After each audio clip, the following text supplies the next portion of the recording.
उत्तर प्रदेश के मुरादाबाद से लगा एक गांव है तारापुर और इस गांव में एक बच्चे का जन्म होता है। जब बच्चा पैदा हुआ तो गांव के जितने भी लोग हैं वो बारी बारी से उस बच्चे को देखने के लिए आते हैं और उसे देखकर हैरान रह जाते हैं, क्योंकि जब वो बच्चा पैदा हुआ था तो उसकी कमर पर कई निशान थे और वो निशान समझ में नहीं आ रहे थे कि ये निशान किस चीज के हैं। कोई तो उसे भगवान का रूप बताता है, कोई उसकी पूजा करता है, कोई कह देता है कि ये बर्थ मार्क हैं। अब यहाँ पर जिनके घर में वो बच्चा पैदा हुआ था वो बड़े परेशान और टेंशन में आ जाते हैं। डॉक्टर नॉर्मल बात बता देते हैं, कोई ऐसी दिक्कत नहीं है, लेकिन उस लड़के के निशान ऐसे थे कि मानो जैसे अभी ताजा निशान हो और उन्हें देखकर तकलीफ सी होती है। ऐसे वो निशान उसकी कमर पर होते हैं और ये बात पूरे गांव में चर्चा का विषय बन जाता है। इस लड़के का नामकरण कराया जाता है। माँ इसी निशानों के साथ अपने बेटे को स्वीकार कर लेती है और अपने बेटे का पालन पोषण करने लगती है। इस लड़के का नाम रखा जाता है, लड़के का नाम राजेश रखा जाता है। राजेश के पिता कारपेंटर का काम किया करते हैं। अब ये बड़ा होने लगता है। एक दिन गांव में एक शादी होती है और उस समय राजेश करीब 1.5 महीने का होता है। उस शादी में पटाखे छूटते हैं जो आसमान में छोड़े जाते हैं।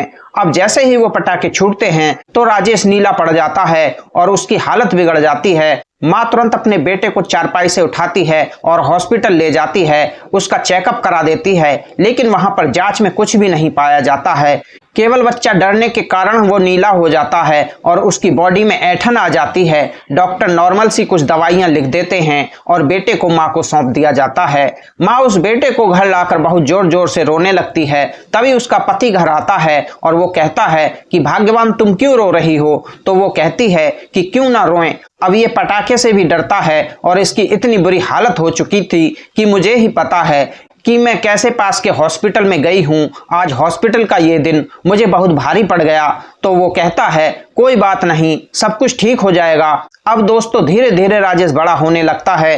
अब राजेश 3 साल का होता है। तो 3 साल का होने के बाद अब जितने भी राजेश को कहीं धमाके सुनाई देते हैं, जैसे दिवाली पर पटाखे छूटते हैं, तो राजेश बहुत ज्यादा घबरा जाया करता है, डर जाया करता है और पटाखों से बहुत ज्यादा डरता है। बहुत ज्यादा उसे पटाखों से तकलीफ होती है। उसी वजह से जो राजेश के घर वाले होते हैं वो अक्सर दिवाली भी घर से बाहर मनाया करते हैं और अपने बच्चों को सबसे अंदर रखा करते हैं। बचपन से ही उन सभी को उसकी आदत का मालूम होता है। धीरे धीरे समय गुजरता है, राजेश बड़ा होने लगता है और राजेश करीब 9 साल का हो जाता है। अब राजेश 9 साल का हो जाता है, स्कूल भी जाता है।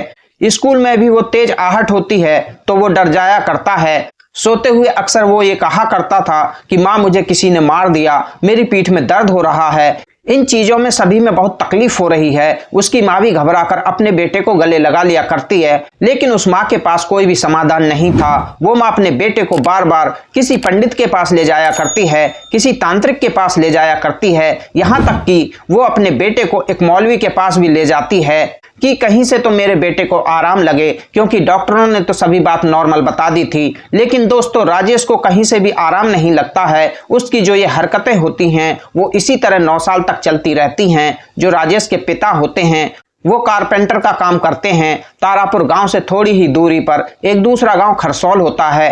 राजेश के पिता आज काम से उस गांव में जा रहे हैं। उस दिन राजेश की स्कूल से छुट्टी हो जाती है क्योंकि वो उठने में लेट हो जाता है। जब पिता काम के लिए जा रहा था तो राजेश रोने लगता है और कहता है माँ आज मैं पिताजी के साथ जाऊंगा, मुझे पिताजी के साथ जाना है। अब बेटे की जिद के कारण जो उसका पिता होता है उसे अपने साथ ले जाता है और अपनी पत्नी से कह देता है कि आज 2 रोटी इसके नाम की फालतू रख देना। राजेश की माँ लंच पैक कर रही थी। अब वो खरसौल गांव में पहुंच जाते हैं। वहां पर राजेश अपने पिता के साथ आया था।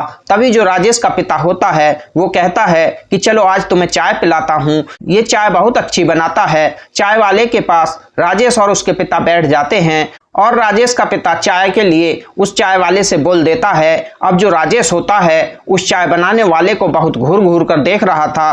काफी देर तक उसे देखने के बाद एकदम से राजेश कहता है और बेटा तू कैसा है? सब कुछ घर में बढ़िया है, तू चाय क्यों बेचता है? हमारे पास तो बहुत जमीन जायदाद है, इतने बुरे दिन आ गए हैं जो तू चाय बेच रहा है। ये सब कुछ देखकर राजेश के पिता हैरान रह जाते हैं और वो कहते हैं कि बेटा कैसी उखड़ी उखड़ी बातें कर रहा है, ये व्यक्ति कितना बड़ा है और इसे तू अपना बेटा कह रहा है। ऐसी गंदी बातें नहीं किया करते, ये अच्छी बात नहीं है, वरना मैं तुम्हारी माँ से तुम्हारी शिकायत कर दूंगा।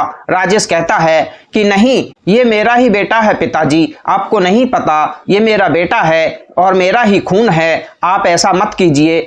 अब वो चाय वाला चाय तो नहीं बनाता है और उस 9 साल के बच्चे के पास, राजेश के पास आकर बैठ जाता है और उसके कंधे पर हाथ रखकर कहता है कि और छोटे, तुमने मुझे इतने बड़े व्यक्ति को अपना बेटा बना लिया, तू तो बड़ा ही चंट और चालाक है, बड़ा होशियार बच्चा बनेगा तुम्हारा। तो यहाँ पर राजेश उल्टा उसके हाथ को अपने कंधे से हटाता है और अपने हाथ को उसके कंधे पर डालता है और कहता है कि तुम्हारी माँ पद्मा कैसी है। अब दोस्तों ये बात सुनकर वो चाय वाला एकदम से खड़ा हो जाता है और वो कहता है कि मेरी माँ का नाम तुम्हें कैसे मालूम है, तुम मेरी माँ का नाम कैसे ले सकते हो, मेरी माँ तो कभी गांव से बाहर ही नहीं जाती है, जाती भी है तो तुम मेरी माँ का नाम कैसे जानते हो, तुम तो बहुत छोटे हो। इसके बाद जो राजेश का पिता है वो भी हैरान हो जाता है कि भाई मैं तो तुम्हारे घर को भी नहीं जानता, कहाँ पर तुम्हारा घर है, तुम्हारी माँ कैसी है, तो ये बेटा ऐसे नाम क्यों ले रहा है। कई बार राजेश का पिता कहता है कि बेटा ऐसा क्यों कर रहे हो, तो राजेश कहता है कि पिताजी आप थोड़ी देर चुप रहिए,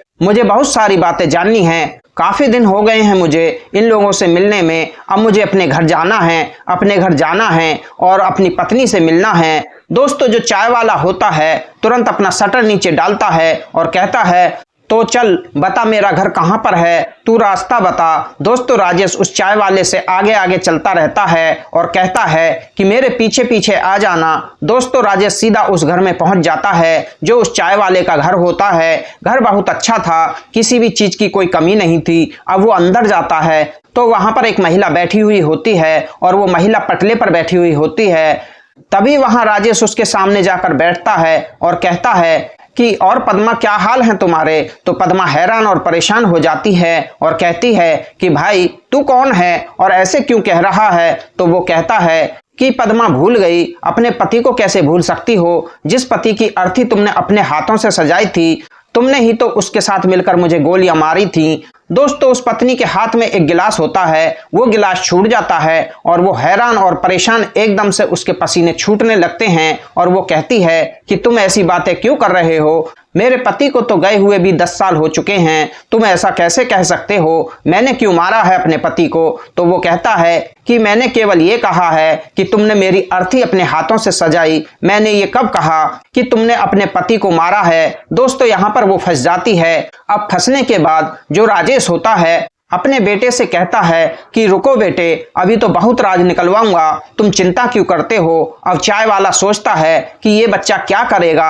अब यहाँ पर वो महिला अपने आप को साफ सिद्ध करने के लिए अपनी आवाज को बुलंद करती है और जो राजेश का पिता होता है उससे जोर जोर से चिल्लाने लगती है कि तुम्हारी हिम्मत कैसे हुई मेरे घर में एक बच्चा लाकर ऐसे बैठाने की, तुम मुझे साबित क्या करना चाहते हो, क्या तुम मेरे ऊपर कोई आरोप लगाना चाहते हो। तो राजेश कहता है थम जा, मैं तेरे ऊपर कोई आरोप नहीं लगा रहा और मेरे पिताजी से ऐसे बातें मत कर, मैं तुम्हारा वही पति हूं विशंबर जो 33 साल का था जब तुमने उसके साथ ऐसा सब कुछ किया था। वो महिला एकदम से चुप हो जाती है, अपने मुंह पर एक ताला सा लगा लेती है और वो एक तरफ खड़ी हो जाती है।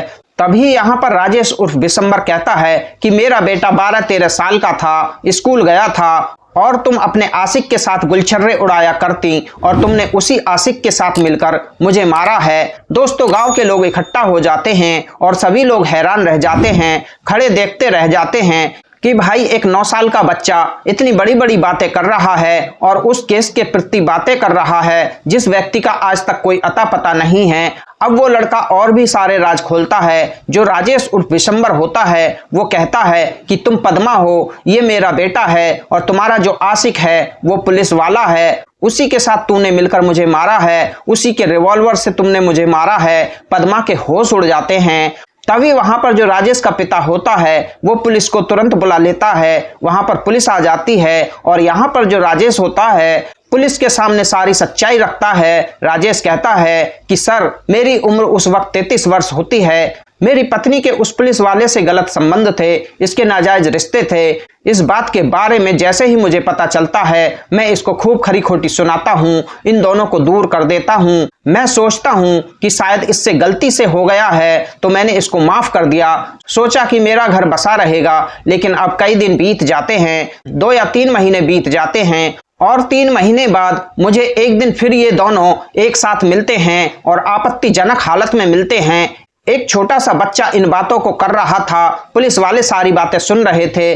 तभी राजेश कहता है कि जब मैं इनको देखता हूं तो मुझे बहुत गुस्सा आता है और मैं इनसे कहता हूं कि आज मैं तुम्हारा भांडा पूरे गांव में फोड़ दूंगा और सभी से कहूंगा। ये मेरे पैरों में आकर लिपट जाती है और मुझसे माफी मांगने लगती है और कहती है कि मुझे माफ कर दो, आइंदा ऐसा नहीं करूंगी। उस दिन भी मुझे क्या हो जाता है कि मैं इसकी बातों में आ जाता हूं साहब। अब शाम के वक्त मुझे ये बाहर ले जाती है कि मेरा आज कहीं जाने का मन है क्योंकि मेरा दिल बहुत परेशान है, मैंने तुम्हें धोखा दिया है, मेरा मन होता है कि मैं अपने आप को खत्म कर लूं। तो मुझे इस महिला पर तब भी रहम आ जाता है और मैं इसको बाजार ले जाता हूं। जब हम रास्ते में जा रहे थे, एक सुनसान एरिया जहां पर पड़ता है वहां इसका वो आशिक पुलिस वाला खड़ा हुआ होता है और वो पुलिस वाला रिवॉल्वर के साथ होता है। मैं देखते ही समझ जाता हूं कि कुछ होने वाला है, लेकिन जैसे ही मैं वहां पर पहुंचता हूं तो ये तुरंत मुझे पकड़ लेती है साहब। थोड़ी सी रात हो गई थी क्योंकि शाम का वक्त हो जाता है और मैं इनसे छूटने की कोशिश करता हूं,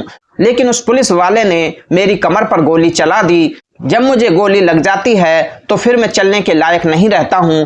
तो उसके साथ मिलकर मेरी जो पद्मा है ये भी मेरे ऊपर फायर करती है। ये दोनों गोली चलाते हैं और गोली चलाने के बाद वहां पर वो जगह है, खेतों के पास खाली जगह है, वहां पर इन लोगों ने मुझे दफना दिया। अगर आप लोगों को यकीन ना हो तो चलिए आप मेरे साथ अभी चलिए, वहां पर आपको मेरा कंकाल तो मिलेगा। इन बातों को 10 साल हो चुके हैं। पुलिस वाले देखते रह जाते हैं। पुलिस वाले को यकीन नहीं हो रहा था, कानून इस बात को नहीं मानता है। पुलिस वालों ने कह दिया था कि हम बिना सबूत के कोई कार्रवाई नहीं करेंगे, तुम्हारी बातों पर विश्वास नहीं करेंगे। अब दोस्तों उस बच्चे के कहने पर पुलिस वहीं पर खुदाई करती है। जब पुलिस वहां पर खुदाई करती है तो पद्मा बार बार एक बात कहती है कि सर आप बच्चों की बातों में क्यों आ रहे हैं, वैसे ही किसी ने इसको भड़काया है, किसी ने मेरे खिलाफ साजिश रची है। तो एक पुलिस वाला कहता है कि तुम कौन सी कोई नेता हो या प्रधानमंत्री हो जो तुम्हारे खिलाफ कोई साजिश रची है, अगर कोई ऐसी बात ही नहीं है तो तुम्हें क्या परेशानी हो रही है। और दोस्तों वहां पर खुदाई शुरू होती है। जहां पर खुदाई होती है वहां पर एक कंकाल मिलता है। जब उसका पोस्टमार्टम होता है तो उस कंकाल के पीठ पर 3 से 4 गोलियां लगी हुई थीं, जो वो लड़का अपने जन्म के साथ उन गोलियों को अपनी पीठ पर लेकर आया था। जो पिछले जन्म का बिशंबर था उसका केस अब स्ट्रॉन्ग किया जाता है और बिशंबर का जो बेटा था अब जवान हो चुका था, वो अपने पिता की तरफ से अपने पिता को इंसाफ दिलाता है। अपनी माँ और पुलिस वाले को सलाखों के पीछे पहुंचाया जाता है। अब जो राजेश होता है अपने पिता के साथ अपने घर में बड़े अच्छे से रहता है। उस लड़के का इंटरव्यू होता है, कई लोग उसके इंटरव्यू लेते हैं, बहुत सारी उनसे बातें करते हैं, जानकारी लेते हैं। पुनर्जन्म के बारे में आपकी क्या राय है कमेंट बॉक्स में लिख सकते हैं। कहानी अच्छी लगी तो लाइक शेयर कमेंट भी कर सकते हैं। आज की वीडियो में इतना ही। अगर आप हमारे चैनल पर पहली बार आए हैं तो चैनल को सब्सक्राइब करें और घंटी वाले बटन को ऑल पर सेट करें ताकि आगे आने वाली वीडियो का नोटिफिकेशन सबसे पहले आपको मिलता रहे। मिलते हैं दूसरी वीडियो में किसी नई कहानी के साथ, तब तक के लिए धन्यवाद।